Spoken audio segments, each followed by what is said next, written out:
We are here with a wonderful Rebecca Wagner, all the way from Canada.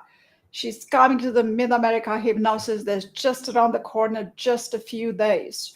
And she's going to enlighten us with her presentation on words that work, unconscious influence through language. Rebecca, tell us all about it. Well, thank you, Carmen, for having me. I am so excited for this conference. And yes, it's just a few days away, and I'm so excited for this. So I've changed the name a couple times. Something has it as words that work. I think another one is the power of words. I don't know which one it is. Although what it's talking about is how hypnotic conversation plays such a powerful role in our everyday lives, whether it be in conversations at the grocery store, conversations with friends, conversations in the healing room. The words we say really matter. And so my presentation is about learning the hypnotic conversation through the Milton model. The Milton model is a model that was created by Richard Bandler and John Grinder. And I think it's so exciting because Richard Bandler is going to be there. And I know he's going to be there on the Sunday, and I'm presenting on the Friday. So I feel like it's a little bit of a sneak peek. I have no idea what Richard Bandler is going to talk about, but it's like a little bit of a sneak peek of what he's going to be teaching, because I'm helping spread his legacy in the smallest way that I can. Oh, that's wonderful. That's so wonderful. It's so honorable for you to do that. Yeah, I'm really excited for it because, well, as you know as well, like the power of words and the things we say really matter. And sometimes we say things that we don't even know why we're saying them. Mhm. So when we go through the Milton model and the different patterns, it just brings more awareness to what you're saying so you can speak with more purpose. Correct, because the words are powerful, and you can build a person up, or you can destroy a person with one word. It's so true. And So people true. that are unconscious, and there's so many cliches. I mean, you say the same words that you put together, and is it applicable or not? Maybe not. So choosing the proper words makes a world of difference. But Yes. tell us more. Tell us more. So, well, in this sense, it's just what you're saying, where one word, lots of words can bring us up, but also one word can bring us down. Something I do with my kids. My kids are almost, how old are they? 9 and 11. And whenever they say one negative word about each other, then I tell them to say three positive words right away, Good because job. we know that that one negative thing can always stand out so more. So we want to pile it on with positive words to kind of counterbalance it. And they hate doing it, although I make them do it, because if you want to say something bad, then you have to say three things good. So when it comes to the patterns, there are 19 of them. Mhm. And obviously we only get 50 minutes for our presentation spots. So I'll be talking about three of them. And my goal is to get whoever comes to be able to learn them at a deeper level so they can go use them right away. Because I know we all go to conferences to learn something new, a new technique or a new aha or something that you can take away and actually put into practice right away. So that's my goal is with what I'm doing, is that you can have a little tidbit of something Yes. that you can take away and go do in the hallway or go do at dinner with somebody, or someone's like, "Oh, I'm feeling frustrated about this." And then you can use one of these patterns and use it right away. So that's Yes. that's my intention and goal with this presentation that I'm doing at the conference. That's a wonderful intention. And I hear you being so eager to give and to contribute. Yes, And yes. I love hearing that. But I want to congratulate you on and having your children give you three positive words for every bad word they do. Every parent needs to do that, because words, they have such a weight. And you are correct, the heavy words, they stick more, Mhm. because of this is how we build. Yeah. We still don't know how to appreciate the positive words, because they feel so light and hairy and happy, and that it goes away from gravity. It has no gravity pull. Yeah. And then we feel like we have our head in the clouds. Well, it's not in the clouds. It's just, it's not a heavy pull of the gravity. And we Yeah. have to learn how to appreciate that. Exactly. Exactly. And by learning to appreciate it,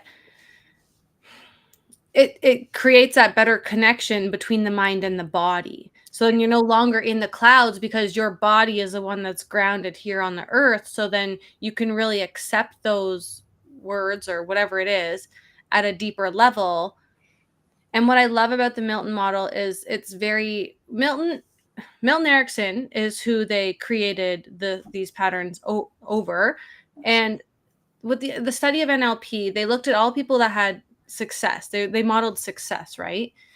And so they looked at different aspects of success. So they went very specific, and they created the meta model because they modeled Virginia Satir. And then they went really vague, and that's where they studied Milton Erickson, who was vague enough that what it's doing essentially is it's displacing resistance. And so it's giving reason for the unconscious and the conscious mind to have agreement. And so when it comes to, say, my children or that person in the grocery store or that healing setting in a clinic, then what it is, it's agreement between someone's conscious mind and their unconscious mind so that they can go find the answers that they already know are inside them. We already know what the answers are, right? Yes. And so to be able to consciously bring that to awareness and decide, yes, I want to do this, or no, I don't want to do this, then it's just so much more powerful because now you're more aligned with yourself too. Yes, you are correct. And I would like to add that Milton Erickson, he is one of my mentors. He's, to me, it's as close as he can get to a psychology god. And his huge contribution was on depotentiation and double bind. And this is exactly what the depotentiation double bind does, exactly what you said, that it brings you into an agreement to what you really want without having the conscious subconscious fight. Because the subconscious is going to win in the end. And he knew how to make this available to people, how to make it available to people in a very pleasant way. Yeah. And even with you saying a double bind, obviously a double bind is one of those patterns. But some people may not realize that all these things, tag question, cause and effect, double binds, all the ambiguities,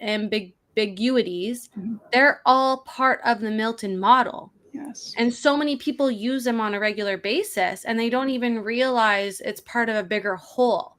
And so that's where I'm bringing it down to the basics, because I don't even know how many people actually know the Milton model as a whole. Bring it down to the basics and be like, hey, all of these things that you're doing, there's a reason why they work. And there's a lot of people that don't realize why they work. They just use them and they get a result from them. That's true. And see how Milton Erickson would be a storyteller, and he would depotentiate and double bind in through the stories. And I can see that a lot of practitioners, they use stories. Oh, yes. But stories are not enough. They have to be carefully crafted stories in this model to have a specific effect. That is therapeutic effect. Yeah, I would say stories with meaning, stories with purpose. There's a reason. Everything we say, there's purpose behind it. Yes. And this is what I always tell my people who are like, what is hypnosis? Is hypnosis scary? This, and the other thing. I'm always like, well, we're already in hypnosis anyway. Yes. So I say what we do is hypnosis with a purpose, because you can get scrolling on your phone and get lost in your phone. That's a scrolling trance. You can drive to work and be like, how the heck did I get to work today? That's a driving trance. So we're already in trance all day anyway. I just say when we do in clinic or healing or whatever kind of work that is in that setting, it's hypnosis with a purpose, because there's reason to why we're doing what we're doing for healing and change, right? I love hearing that.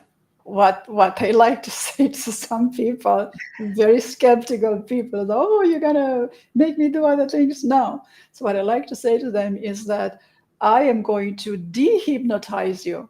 Yeah. What do you mean? Right? So I already flipped the term, and then I explained to them how they are already hypnotized, Yeah. scrolling the phone, believing all of the politics, the religion already Ugh. hypnotized them, all of the beliefs and the values instilled in them, having all of these cliches that they keep on throwing on people, and then that projection say, well, you're already hypnotized, you're conditioned into it, so I'm going to dehypnotize you. Yeah. I always thought if you can learn how to do it, you can also learn how to undo it as well. Oh yes, yes. Oh, definitely. I know all about it. But tell us more. Tell you more. What more would you like to hear? What do you want to share? So, would you like me to tell you some inside scoops about the conference Um, or not today? yeah, we want to know more about you. You want to know more about me? Okay. Okay. So, my background is in massage therapy. I've been a Mhm, massage therapist for the past 15 years. mhm, And I got into hypnosis. There was twofold, actually. The one was that I was helping people on the massage table, and they'd be like, what did you do? Because that was the best massage ever, and I feel so much better. My pain has gone away. I'm like, I literally did nothing different. And it was happening time after time. And I'm like, okay, what's going on? I'm like, okay, there's more to the body than just the physical body. I'm like, it has to be mental. And at the same time, on the other side, I was coming to a point where I was turning 30, and I felt like I had done all the things that I was supposed to do. You know, mhm. I got a career, I had a job, got a house, had kids, got married, did all the things I was supposed to do. And I'm turning 30, and I'm like, who am I? Like, who am I and what am I supposed to do? And that I've done all the things. And that's Mm, like, okay, it's got to be mental. And so I went on this journey, and I was trying to find something that would help me and my clients at the same time. And I mhm. stumbled across NLP and hypnosis. And I was like, what's that? And Uh-huh. so I was talking to my friend, and I'm like, I found this thing. And she's like, oh my God. She's like, that is your missing piece. I'm like, okay, let me look into it. And I had called this company up because they were local to me, and there was training happening like 2 weeks away. And I'm like, sign me up. I want in. Yes. And I went all the way. So I went and did practitioner, then I went to master practitioner, then I went to trainers trainer from NLP, trainers training for hypnosis, and then I even came back and did evaluator for both of them a couple times as well. So like I took it right to as far as I could with the trainings that I had. And when I found the Milton model, because I love the hypnosis piece. I love NLP. But And Rebecca, that's a lot of training you've done. I've done a lot of training. That's a lot. So people need to hear that and understand. It's not just a little course you take. No. It's not just 100, 200, or a 300-hour course in hypnotherapy. That's a lot of training. Yeah, like when I did the exam, when you become an NLP trainer, Mhm, there's four different parts to the exam, we can say. mhm, mhm. The written part of the exam took me 7 hours to do. Oh, wow. It was insane. There was at one point when I was laying on the floor in the exam room because I was just so exhausted. And they're like, okay, have a break and then come back. And then I luckily happily passed as one of the tops in my class, which I was really excited about. I'm not surprised. And so, yes, I have done a lot of studying. Me and my friend one time, we calculated between how much money I've spent, how many hours I've done, how much energy I've used towards it. And it's hundreds of thousands of dollars converted because time, money, and energy all take into a consideration, right? Yes. And so when I was doing the one part of the exam, it was presentations, and I realized that I really liked, obviously, I love the hypnosis part. I love, love, love, love hypnosis. Yes. Yes. And I'm like, what better thing than to learn and teach my peers the Milton model? And that's when I fell in love with it. And I was like, oh my God, this is like key. And for me, learning the Milton model was like learning another language. Like some people learn Mhm, French, some people learn Spanish, some people mhm, learn Italian. I mhm. learned the Milton model. Great. Great. And it just became second nature to me, where now people, my friends were like, Rebecca, You are so good. You could literally Milton anybody through the floor and you could have them in your hand. I like this. Milton and anybody to the floor. I love it. But I love the way this became part of your identity of who you are. I Yeah. I commend you for it. Yeah, thank you. Because it's just been so much fun. And it's just now, it just like it's second nature to use these patterns, like I Yeah. said, because they've come part of my language. Like that's why I do the things I do with my kids. And I'm so grateful Uh-huh. that I learned I learned all of this when they were little. Mm-hmm. They're 11 and 9 now.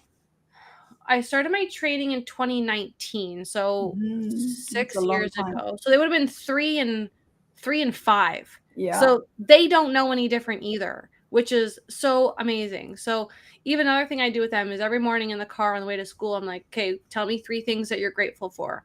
And they can Yes. just Yes. riff now. I'm grateful for my shoes, I'm grateful for my clothes, I'm grateful for my backpack, I'm grateful for my lunch. Like they're just always saying positive things because I've literally instilled it into them. I'm so proud of you. It's just, see, this is the quickest way for me to say I'm so proud of you. I mean, how dare I'm proud of you? I commend you for what you're doing. More people need to do what you do. More parents need to learn to Yes. do what you're doing, because this is amazing. Mhm. Words have power.